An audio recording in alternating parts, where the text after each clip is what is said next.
வணக்கம். நான் உங்கள் ஜோதிடர் ஆவிட எண்ணா. ஜோதிடம் சார்ந்த நிறைய விஷயம் நம்ம சேனலில் பேசிட்டு வந்துட்டுருக்கோம்.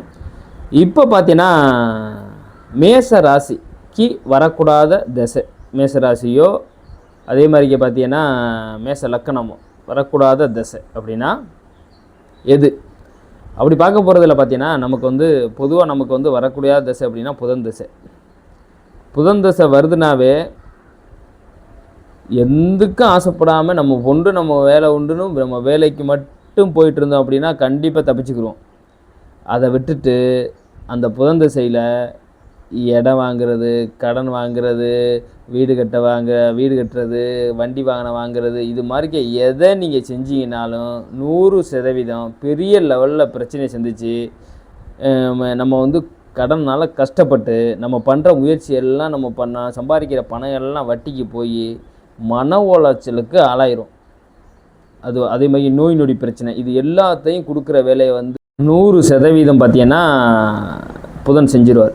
அடுத்து நமக்கு வரக்கூடாத திசை என்ன அப்படின்னு பார்த்தீங்கன்னா செவ்வாய் திசை.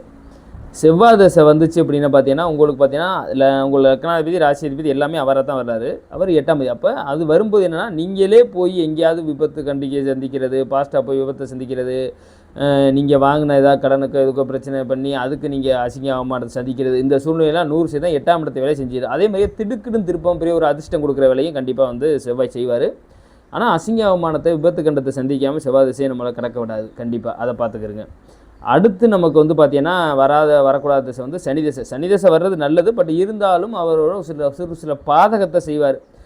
இப்போ 2 வாரம் நடக்கிற திசையை விட கொஞ்சம் ஓகே அப்படிங்கிற மாதிரி இருக்கும். ஒரு சிறு பாதகம் இருக்கும். அந்த சனி திசை புதன் புத்தி இது மாதிரி ஒரு சில வேலைகள் வரும்போது ஒரு சில பாதகத்தை கொடுக்கும். பட் ஒன்றும் பிரச்சனை இல்லை, சமாளிச்சிடலாம். பட் ஆனால் ஒரு 50-50 சாய்ஸ் தான் சனி திசை.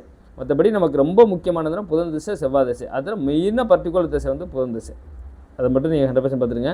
இது மாதிரி புதன் திசை, செவ்வாய் திசை, சனி திசையில் யாராவது பாதிக்கப்பட்டிருந்தீங்கன்னா கமெண்ட்டில் தெரிவிங்க. நம்ம சேனலை சப்ஸ்கிரைப் பண்ணி ஷேர் பண்ணிங்க. நன்றி, வணக்கம்.